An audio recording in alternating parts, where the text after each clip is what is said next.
మరి Bellampalli court road మీద పెద్ద ఎత్తున మా యువ మిత్రులందరూ కూడా ర్యాలీతోని స్వాగతం పలికి మా ఆడబిడ్డలందరూ కూడా మరి పెద్ద ఎత్తున తెలంగాణ తల్లి దగ్గర పూలమాల వేసుకొని వారితో కలిసి నడిచి వచ్చి ఇవాళ తెలంగాణ రక్షణ సేన జెండాను ఆవిష్కరించుకోవడం అంటే చాలా గర్వంగా అనిపిస్తూ ఉన్నది. బెల్లంపల్లి ప్రజల యొక్క ఆశీస్సులను వినమ్రంగా చేతులు జోడించి మీ అందరి ఆశీస్సులను టీఆర్ఎస్కి కోరుకుంటా ఉన్నాను. ఇవాళ మనం బెల్లంపల్లిలో చూస్తే ఎలక్షన్ అయిన తర్వాత నుంచి ఎమ్మెల్యే గారు 2 నెలలకు ఒకసారి తప్పితే దర్శనమిచ్చే పరిస్థితి లేదు. మేము రాంగ తొవ్వల రోడ్లు చూసుకుంటూ వస్తే కోర్టు రోడ్డు పరిస్థితి చాలా అధ్వానంగా ఉంది. మరి ఇంత అధ్వానంగా ఉన్న కాంగ్రెస్ గవర్నమెంట్ వచ్చి 30 నెలలైనా మా ఆడబిడ్డలకు ఇస్తామన్న 2500 ఇవ్వలేదు, మా ముసలవ్వలకు పెంచుతామన్న పెన్షన్ పెంచలేదు, మా వికలాంగులకు పెంచుతామన్న పెన్షన్ పెంచలేదు. రైతన్నల యొక్క వడ్లు పంట వండినాక నెలల తరబడి కల్లాలలో ఉన్నా కూడా పట్టించుకునేటటువంటి నాదులు లేరు. మరి ఇటువంటి కర్కోటకపు కాంగ్రెస్ ప్రభుత్వం నడుస్తూ ఉంది కాబట్టి ఖచ్చితంగా మన ఇంటి పార్టీ, తెలంగాణ ప్రాంత అస్తిత్వాన్ని పరిరక్షించేటటువంటి పార్టీ, తెలంగాణ యువతీ యువకుల పక్షాన నిలబడే పార్టీ, తెలంగాణ ఉద్యమకారుల పక్షాన నిలబడే పార్టీ తెలంగాణ రక్షణ సేనగా మీ ముందుకొచ్చింది. ఇవాళ బెల్లంపల్లిలో మొదటి జెండా ఎగిరేసినాం. కానీ వచ్చే ఎన్నికలలో ఇక్కడ నుండి ఖచ్చితంగా ఎమ్మెల్యే సీటు గెలుస్తాం టీఆర్ఎస్ పార్టీ నుంచి అని చెప్పి అందరికీ తెలియజేస్తూ మరి బెల్లంపల్లి ప్రజలు టీఆర్ఎస్ పార్టీని ఆశీర్వదించవలసిందిగా కోరుతున్నాను. జై తెలంగాణ, జై తెలంగాణ.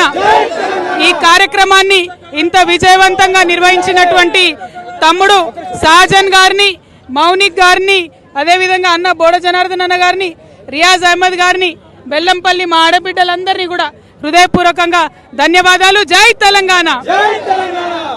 ఏం సంగతి?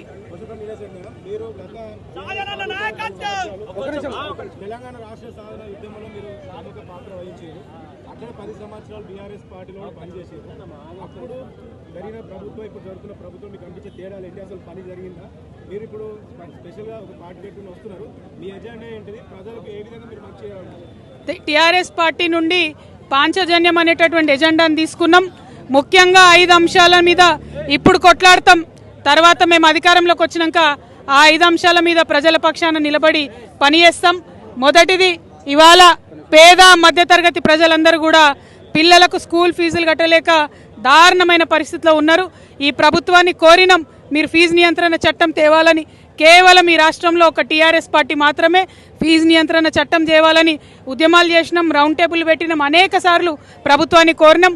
అయినా కూడా ప్రభుత్వంలో కదలిక లేదు. అందుకే చెప్తున్నాం, తెలంగాణ ప్రజలకు ఉచిత విద్య రావాలి. అది ప్రైవేట్ స్కూల్ అయినా ప్రభుత్వ పాఠశాల అయినా మా తెలంగాణ బిడ్డల మీద ₹1 భారం లేకుండా ఉచిత విద్య రావాలి, ఉచిత వైద్యం అందాలి. ఎంత పెద్ద రోగమైనా, ఏ ప్రైవేట్ హాస్పిటల్ అయినా ఉచిత వైద్యం అందాలి. మా యువ మిత్రులు ఇంతమంది ఉన్నారు, పక్కనే సింగరేణి ఉన్నది. ఏ ఒక్కరికి కూడా ₹1 ఇచ్చి ఏ ప్రభుత్వాలు కూడా పరిశ్రమ పెట్టుకోమని అడగలేదు.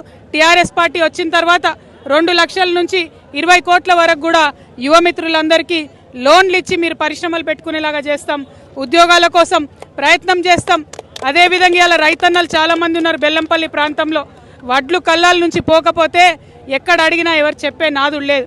కానీ టీఆర్ఎస్ పార్టీ అధికారంలోకి వచ్చినాక ప్రతి ఆఫీస్లో సపరేట్ బల్లా కుర్చీ వేసి రైతుల కౌంటర్ పెడతాం. అది ఎంఆర్ఓ ఆఫీస్ కావచ్చు, కలెక్టర్ ఆఫీస్ కావచ్చు, ఏ ప్రభుత్వ ఆఫీస్ అయినా సరే వారికి అధికారం ఇస్తాం. అన్నిటికన్నా ముఖ్యంగా సామాజిక న్యాయాన్ని మా తొలిమెట్టుగా తీసుకొని ముందుకు వెళ్తా ఉన్నాం. తప్పకుండా సామాజిక న్యాయ తెలంగాణ సాధించడానికి ముందుకెళ్తాం. Thank you. జై తెలంగాణ, జై తెలంగాణ.